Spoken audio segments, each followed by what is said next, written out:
4.11. Muhammad Karim versus Dillard, Texas 4 point. Appellant ready to proceed.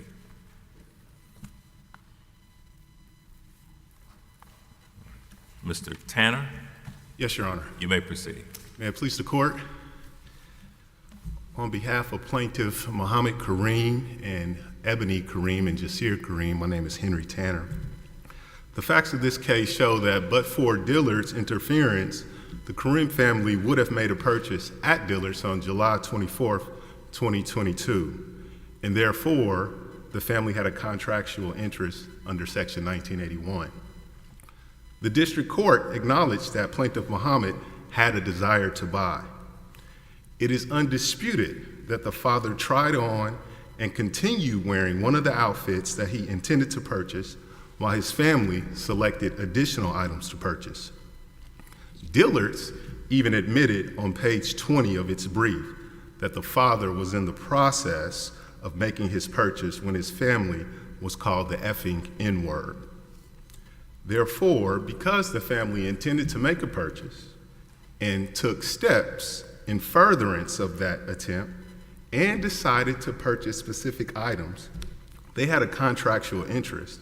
So your issue is there's an issue of fact, or do you think the district court narrowed Arguello and it made a legal error? It's a fact issue, right? You just think there is an issue of fact to get past summary judgment? Both, Your Honor. It is an issue of fact. It is an intensely fact-based determination. Whether there was a tangible intent to purchase? Yes, Your Honor. Okay. But there also has to have been, Dillard's have to have thwarted the ability to have made the contract. That's right. How did that happen here? Well, Dillard's thwarted the ability to make the contract when its 20-year employee, Homer Brewer, referred to my client's son, 11-year-old son, as the effing N-word. He looked him square in the eye and said, "You effing N-word," and he did not. That is outrageous, and he was fired and should have been. But you've got this case, Arguello, where the same things happened. There was racist or insulting commentary or whatever, I guess, between the clerk and the daughter, maybe, and the father basically left the beer on the counter and said, "I'm not buying it." And what we held was that the sale wasn't thwarted. He abandoned the sale. So it can't just be the offensive comment that thwarted the contract. Well, true, Your Honor. It's not an offensive conduct, but Arguello is not similar to this case. Arguello, the father abandoned the purchase before the clerk ever became racist. The father left the store simply because the clerk was rude about a licensing issue. Identification issue. The daughter wanted to purchase beer, and so the clerk was rude about the identification. After the father abandoned the purchase, and after the daughter completed her purchase, the clerk became racist.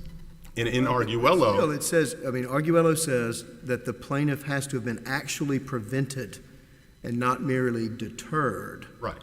I would be deterred, too, if I was treated the way your clients were treated. It's outrageous. But was that enough? They have to have been thwarted. He could have gone to another sales associate and paid for his clothes, right? Well, that's true, Your Honor. It has to be thwarted. But it is clear here that there was more than just a rude comment. First, no reasonable person would proceed to hand any clerk money when they call you an effing N-word. But there were other clerks in the store. Then that can be taken up under Green versus Dillard's. In Green versus Dillard's, the second clerk offered to assist a couple who had already made a purchase. She offered to assist a couple to purchase a wristwatch. But the first clerk had called the man effing N-word along with his wife. And so they decided to leave. The court still found in favor of the couples, the Green couple. Right. The circuits are in a little disarray on both points. You've got to win on both. That there's a fact issue, right, and in terms of attempt to buy, but also fact issue as to thwarting, interfering. And did you want to list where you see the fact issues, maybe with that second one first? In other words, we have Green and the other person saying, "I wouldn't have bought." Right. Well, the court misapplied Arguello. Arguello does not focus on pre-contract formation. Arguello is all about post-contract formation. There is no case cited by defendant where a racist attack occurred before a purchase and the clerk offered assistance. There is no case cited by defendant where a racist attack occurred before a purchase was made. Second, Arguello Is there a case that says that is in itself thwarting the ability to enter the contract? Well, the Green case says that, and hopefully this case will say that. But here, we have much more. Anything besides Green? No, Your Honor, where there's just the effing N-word, we don't have that. But in this case, we have much more than the effing N-word. I thought that's what you were going to say. And that's where I'm getting to. Sorry, Your Honor. No. So in this case, we have the store clerk Homer Brewer referring to the family as the MFers. He followed them throughout the store, mumbling and groaning under his breath. There was also an officer, an armed officer, bird-dogging and grilling my client, intimidating him while this whole ordeal occurred. And then that same armed officer escorted the entire family out the store. But you've got the exchange between Brewer and your client that goes on, that was videoed and posted or whatever. It was videoed for 3 minutes or so. He's very measured. He's telling him how outrageous it was. He's lecturing him about values and things like that. I mean, it doesn't sound like he was intimidated or thwarted from doing anything in terms of remaining in the store. Is your argument that it was just so hostile in there he had to get out for his safety and get his family out of there? But he didn't do that right away. Well, that's part of the argument. There's an instinctive parental nature to protect your son. Absolutely. And that's what he was focused on. And as African Americans, there's an instinctive nature for us to survive any encounter that we might come into with regard to race. And I guess I want to make sure I understand the facts after the son reported to his father what had occurred. Because I thought you mentioned armed security. Was there a security guard or somebody in the store who was armed? Off-duty police officer. Okay. Did he work for Dillard's? Yes, sir. And so tell me about his conduct after the son made the report to your client. His conduct. What was the officer's conduct? The conduct of the officer was standing there with oversight of the entire situation. And his threat, his stare to my client said, "You bet not get out of place because I am here to keep you in your place." And that is the conduct. He said that? No, that's what the conduct said to my client. That's what my client understood by the stare of this armed security officer. So I guess your position is no one would deny that there was a thwarting if he'd pulled his gun. But here we have, I think that's correct, we'll find out, opposing counsel might. But here he's staring, and we have the mother and the son saying he was threatening, intimidating us, and escorted us out. You can't complete a sale if a police officer escorts you out. He denies that, right? He says, I didn't even follow them. And therefore, is your position that's just an issue of fact? It is an issue of fact. And the 11-year-old boy said that he was crying and in fear for his life while going up the escalator with his father as they left the Dillards. And so, to be clear, I don't intend to whitewash the effing N-word. I don't believe no reasonable person in their right mind would hand over any money to anyone after being referred to as the effing N-word. Opposing counsel cites the Lopez v. Target case, wherein a Hispanic customer goes to a register and the clerk refuses to serve him twice, but he goes to a different register. That clerk never made a racial attack against the Hispanic. Remind me, because your client was brave enough to demand to speak to the manager. That's right. Did the manager say, we'd like to still make the sale? No. In Green, the second clerk still offered to make the sale, and they left. Here, the manager admitted in her deposition testimony she had no idea what to do. She was completely shocked. She also admitted that she would not expect for the Karim family to go through with the sale. The store manager equally admitted he would not expect anyone to go through with the sale. But that's different than being thwarted or prevented from entering the contract. Well, the thwart is, and let's be clear, we're talking about a contract, so we're dealing with mental capacity. The thwart is the shocking, triggering moment of being referred to as the effing N-word. Section 1981 is based on blacks being treated as less than human, as effing N-words. This goes to the heart of the law.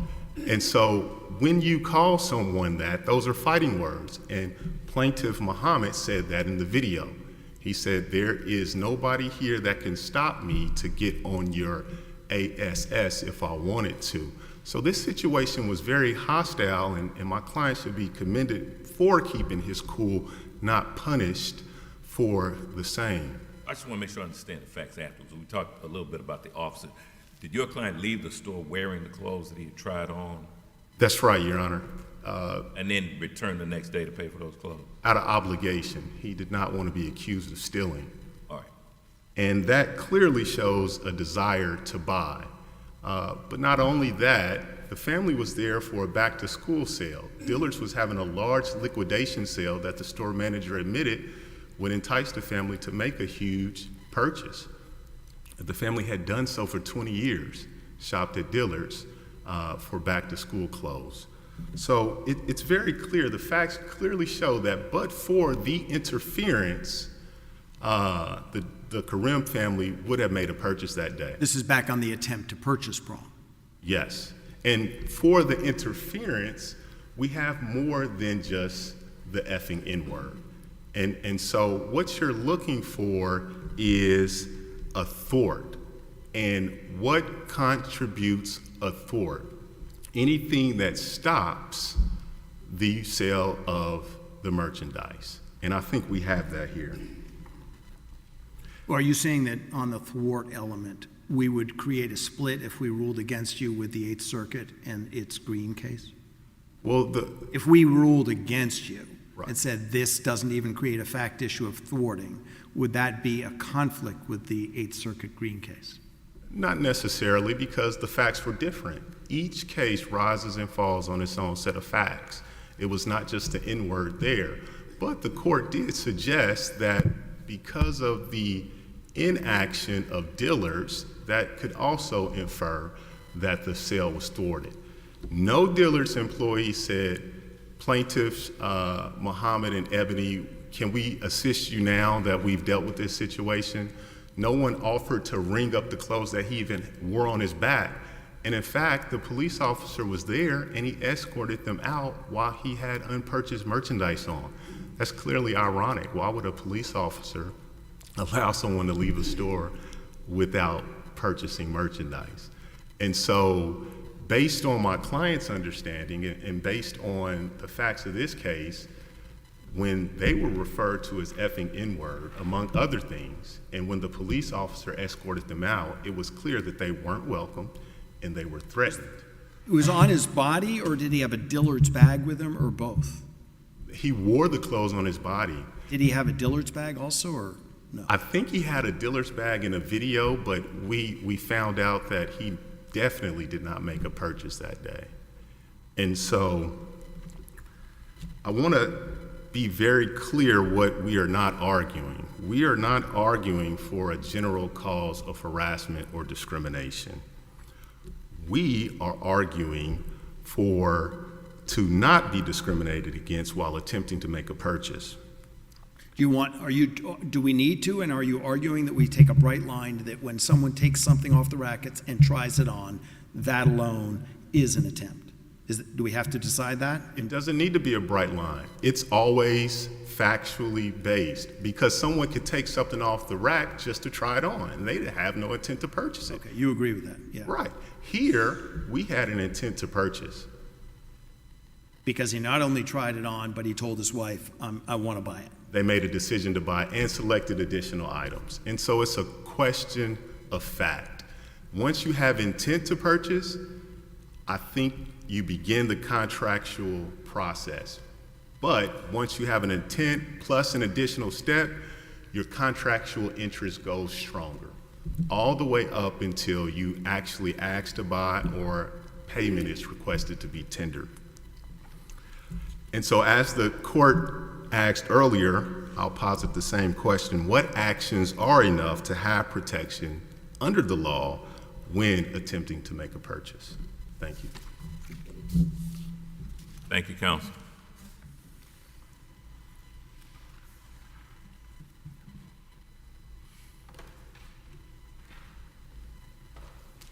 Mr. Wallace? Yes, Your Honor. You may proceed. On behalf of the appellee Dillards, the law does not create justice for every wrongdoing that occurs. Section 1981 is a statute that is narrowly defined to prohibit discrimination in the making and enforcement of contracts. That's it. It is not designed as a general discrimination statute, as when the court was probing opposing counsel on this, they seem to be wanting to do. Dillards is asking this court to affirm the judgment of the district court, and in doing so, uphold decades of precedents that Section 1981 is strictly confined to preventing racial discrimination in the making and enforcement of contracts. Right, but I guess, are we traveling under Arguello? Pardon? Are we traveling under Arguello, our Arguello case? I'm sorry, are we? Arguello versus Conoco, are we traveling under that case? I'd ask counsel opposite about that. We are, in our opinion, we are right on top of Arguello. The facts match up. So I guess the question is, presume that there was an intent to purchase. They took clothes into the fitting room. He was trying on clothes. I think he said in his video that he was going to purchase the clothes or wanted to make a purchase. So the question then is there evidence that the contract was thwarted by Dillards? And you've got the representations made by Mr. Brewer, and then you've got this police officer. Isn't that enough to create a fact issue on that point? Just make sure I understand your hypothetical. Are you saying we're assuming there's a contract interest that's been created in your scenario? There's an intent to buy some things, definite intent to buy those items that he was trying on and wearing. Okay. The outward manifestation that we look for, that Arguello talks about, for example, if we're assuming that there was a contract interest created based on an outward manifestation to Dillards to purchase, there's still no thwart. And there are a couple. That can't mean just they have to outright refuse, right? In Arguello, they did purchase then. Here, they've got to come back, drive all the way to North Park the next day. So wouldn't you say it's still thwarting if you say all blacks have to go to the end of the line, whites get served first? That's still thwarting, isn't it? So Arguello, Is that still thwarting? If you do you allow the purchase, but you tell the blacks they've got to go to the back of the line.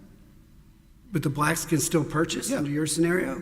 If they can still purchase, what Arguello tells us. If they can still purchase, you haven't thwarted them. If you say we'll take the whites first, That's discrimination, but you're not preventing them from purchasing. Arguello uses the exact word.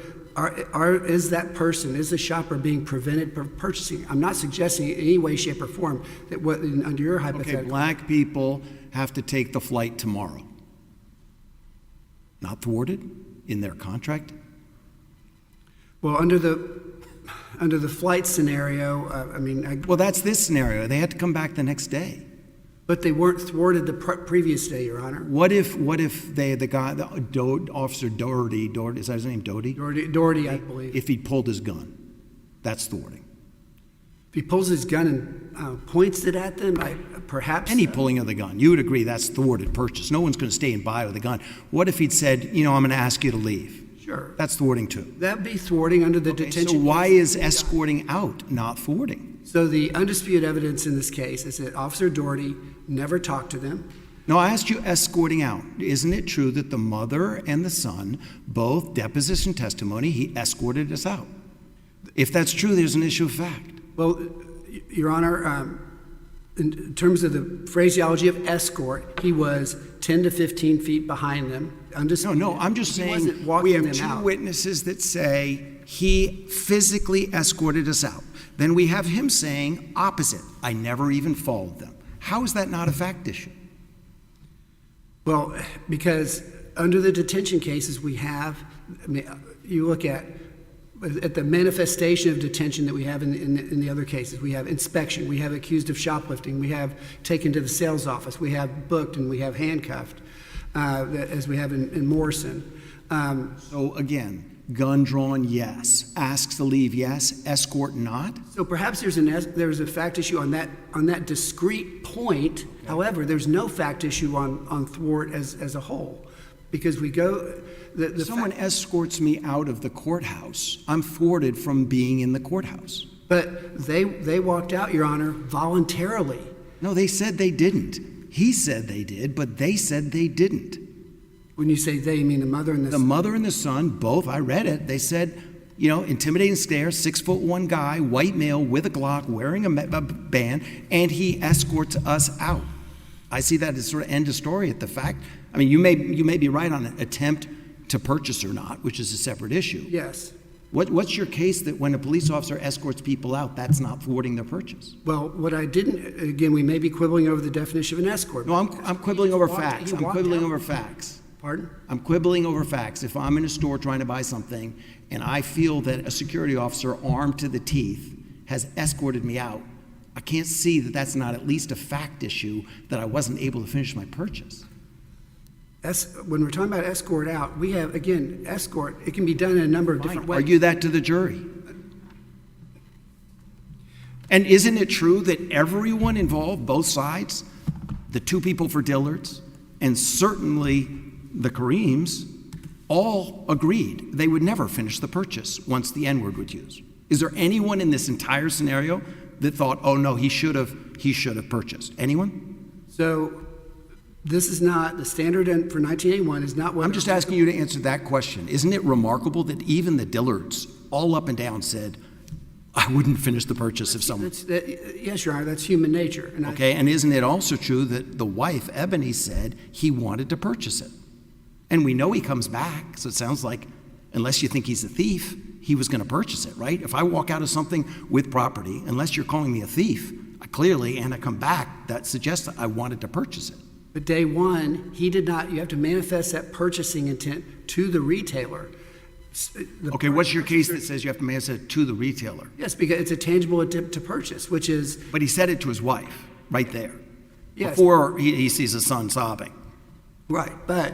So that sounds like his intent to purchase. But under contract law, and Arguello walks through this, under contract law, you have to make a tangible attempt to purchase, which is an outward manifestation. Well, you've got to offer evidence of a tangible attempt to contract. It doesn't say that it's got to be communicated necessarily, does it? Well, under contract law, there's no attempt to contract if I don't tell the person that I want to buy the item from. Well, wait a minute now. You're in the store, you're picking out clothes, you're trying them on, you're talking to your wife about it, and you've got your family there, back to school, whatever the time frame is, a big sale on. I mean, at some level, I don't know that I have to go up to a Dillard's employee and say, I'm here to try on clothes, and I think I'm going to make a purchase if everything fits and looks good. That's not how that works. I mean, in other words, I think the evidence, the tangible evidence that there's an intent to contract can come in the way the plaintiff here has done so. Under Arguello, and in, I believe it's Hager, they talk about in the retail context in this circuit, we're looking for a discrete transaction for a retail purchase. But not the first prong, just the tangible intent to contract. But there's a distinction between browsing and communicating. I want to participate with you in a discrete purchase. You just jump to communicating that. I don't see that in Arguello. It just says there's got to be evidence of a tangible attempt to contract. Well, if a tangible attempt, if you're not communicating that to the person that you are contracting with, that you hope to contract with, that's not a Well, they never got attempt. that far because they were called what I think our court has called the most offensive word in the English language. Yes. How far are they supposed to persist? Well, we know a couple thoughts there. On Arguello, we had, from the moment they walked in the Conoco store, racially charged conduct and language. It didn't just start when Govia disengaged from his purchase of the beer, his shopping for the beer, however you want to characterize it. They talk about from the moment they walked in, they were treated differently, they were singled out. Even Judge Lynn in the decision said from the moment they walked in the store, there was racially charged conduct. But there he left the beer on the counter and said, "Keep your beer, I'm leaving." Yeah. He did it voluntarily. There wasn't a security guard sort of sitting there or standing there behind them, glaring. I mean, in other words, the plaintiffs have been called this word. Their kid is called this word. Kid, I think, is crying at some point of the game. And then the security guard comes behind them and is basically intimidating them. They say that he's intimidating them. I mean, at some level, isn't that enough to distinguish this case from Arguello? Your Honor, it's not enough. When we're looking at a thwart, we're looking at the different courts use different language. Some of them use block, some of them use prevent. Thwart is another one, where you're taking agency away from the shopper, where it's not a reasonable person standard. It is, have you taken agency away from the shopper? The classic thwarts are, I was detained, I was accused of shoplifting, I was put in the sales office, or I was handcuffed, like in Morrison was handcuffed, or where agency is taken away because the salespeople simply won't serve you, like in Green. Here, I guess the question is constructively, how much do they have to endure constructively being prevented, by being called what they were called, by being escorted out of the store? How much do they have to endure before they're thwarted? Well, all I can rely on, Your Honor, is the case law that we have before us. So I can't speak in hypotheticals. All I can say is, here's what the case is. The other Dillard's case that he's citing, Green versus Dillard's, the Eighth Circuit case. Pardon? Green versus Dillard's another Dillard's case. Yes. We'll speak to that. I mean, that is case law. In that case, we had a salesperson, as I recall, a salesperson who, so we have the utterance made. We have a salesperson who is saying, I'm not going to serve you. And then, as I recall, they try to go to another cash register. Hey, you don't serve them either. So we had agency. They were attempting to take agency away from them by saying, your money's no good here. We're not going to we're not going to allow you to make a purchase. So we had the inward, plus we had, and I think we also had some aggressive surveillance in that case. So I would distinguish it from this case. Aggressive surveillance is more coercive than an armed guard with a Glock who escorts you out. The surveillance cam is somehow more coercive than that? No fact issue there? I mean, Green, though, was an accumulation of many things. Here we had the word, and then we had the security guard, which again did not ignore that everyone in Dillard's agreed they wouldn't have purchased it if it had happened to them. We just pretend that they didn't say that. It's not the standard under 1981. It's standard under 1981. Isn't it? And like I said, we even know Ebony said he looked at her and said, "I want to buy it." Why do we just blind ourselves to those facts? Those seem to suggest, and then he walks out with it, and he's not a thief. So it sure looks like he's going to purchase. Lo and behold, the next day he comes back and purchases. Sounds like it was thwarted day one, not the next day.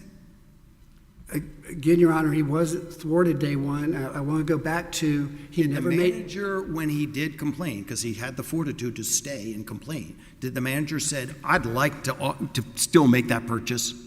He had not made the outward expression of here is what I want to buy. Here are the 2 shirts. Here are the 3 pairs of pants. It is incumbent on the person bringing a claim under 1981 to identify what they wanted to buy. After you have called me what you called me, I still want to make a deal with you. That's incumbent on them. It's not incumbent of the racist to say, "Hey, we'd still like to sell it, and I'll give you a credit." That's your theory? It's not a reasonable man standard. If we look back at Arguello, there's racially charged commentary back and forth. But she buys it. With the Govia. She buys, but he abandons. So in our case, Mr. Karim is Govia because he abandoned. Do you have good reason? It's a reasonable, if you want to look at a reasonable man standard. But he hadn't bought the beer until before the slurs against the Arguello. So again, the timing doesn't work out. It does work out, Your Honor. In the opinion states from the moment they walked in, they were singled out, they were treated differently, and then he gets, as the commentary gets more heated, he gets more agitated, and then he walks out. But there's no question in the opinion that there was conduct toward the daughter and maybe him that was discriminatory in its animus. And Judge Lynn even talked about that in the opinion. That was her finding as well.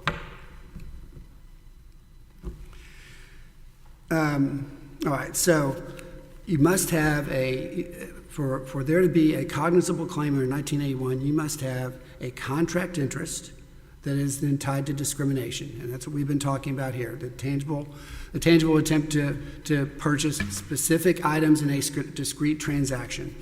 That's what's required, which we don't have here with the Karims.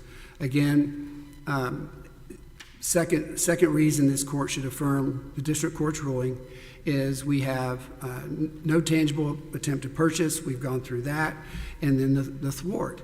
And the thwart if there is no tangible attempt to purchase and therefore no contract interest invoked, then there can be no thwart. All you're doing at that point is thwarting browsing. And at the time that the very offensive word was uttered and Mr. Karim came out of the dressing room, they were browsing. He and his wife had not picked out specific items, pants, shirts, whatever, and said, we're going to buy these and communicate anything of that nature to Dillard's, which is what's required. They were in all respects browsing. To take opposing counsel's version of events, he called it pre-formation contract. He said there are no cases for that. The reason there are no cases for that is because you have to have a contract interest for there to even be a thwart. And under their scenario, we thwarted browsing. I do think of browsing pretty differently. You're walking through a mall.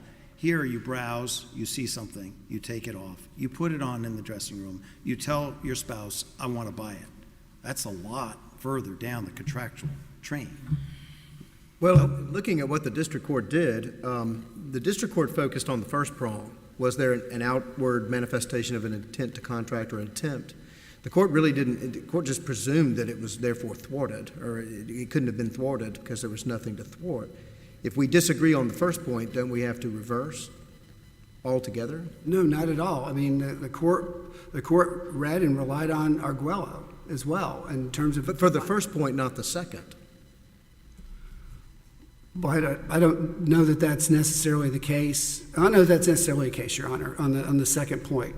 I mean, the court clearly relied on Arguello. She cites Arguello in the last line of the decision, and found, based on the similarity of facts between our case and the Arguello case, that there was no tangible attempt to purchase, and likewise found that there was no thwart. Again, offensive facts in both cases. Apologizing for that.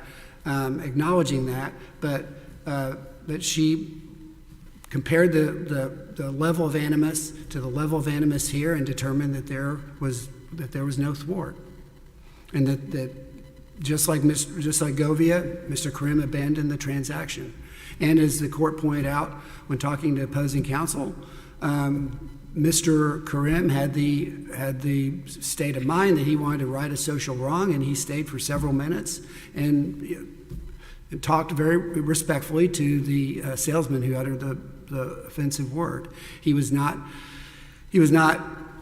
shrinking, walking out in tears or anything like that. He had the state of, and he likewise had the state of mind, as the court pointed out a few moments ago, to go to another register if he so chose to make the purchase. And I don't want to overlook the fact they came back and made the purchase the next day. So under Arguello, under Lewis, if you make the purchase, then you don't have a claim anymore. Well, that's a separate argument. That's saying they completed the transaction as opposed to he abandoned it. Well, he abandoned on day one and then consummated it on day two. Loses either side of the coin. Well, however you flip the coin, he should have just plowed through, even though the officer's right there with the Glock. Well, yes. He shouldn't have come back and paid for what he walked out for. Based on the case law we have now, he should have plowed through. The detention cases we've got, the police cases are invariably require an engagement by the police officer or security guard, accusation of shoplifting, detention in the sales office, things like that. Christian wasn't a detention case. Christian, they didn't detain him. They just said, I'd like you to leave. That's true. That's under a different standard, though. Christian was under. Pardon? Don't say detention's required. I'm not saying it's required. I'm just saying it's an example of the type of security guard police engagement that that typically raises the specter of a thwart because you're taking the agency away from the person. Again, under this case, it's undisputed the officer never spoke to them, never grabbed them, never touched them, never made any communication with them. They say they were escorted out, but if he's just he's following them out at best, assuming the facts as they present them.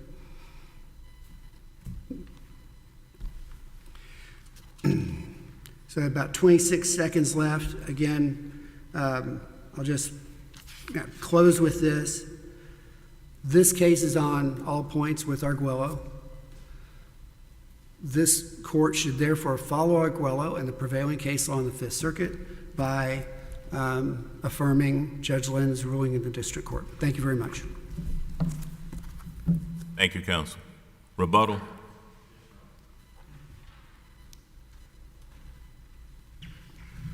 There is no case that prohibits the Karim family from having a successful claim under Section 1981.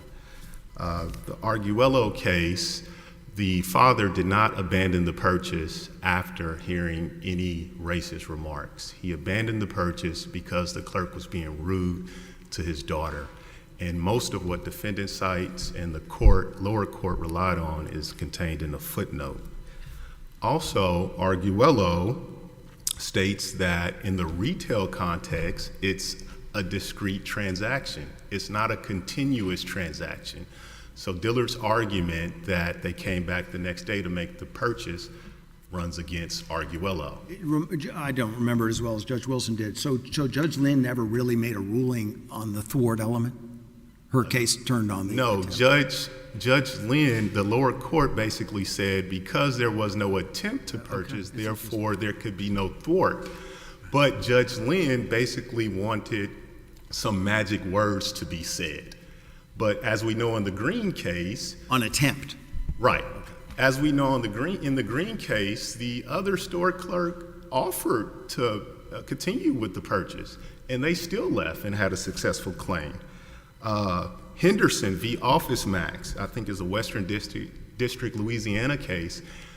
He walked into the Office Max store, didn't say anything. He may have asked for help, but he had a successful claim. He had a claim that survived summary judgment. And so you don't need any bright line rules or any specific But you agree, I mean, again, just focusing on what the district court did decide, so just asking if there was a tangible intent to buy, you wouldn't dispute if you're just in the store and someone yells the N-word, not enough. So browsing, they're right. Exactly. So even without a bright line rule, just quickly in your time left, list the facts that are at least in dispute as to more than browsing. Well, you're exactly right, Your Honor. On the opposite end of the spectrum is just mall browsing. Right. At the middle of the spectrum is intent. Once you have intent, any steps that you take after intent is in furtherance of an attempt to contract.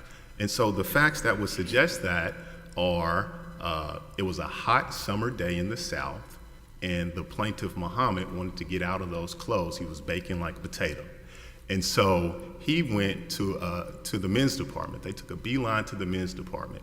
He began trying on clothes that he was going to wear that day, and he had his wife and son select additional items to the style that he liked.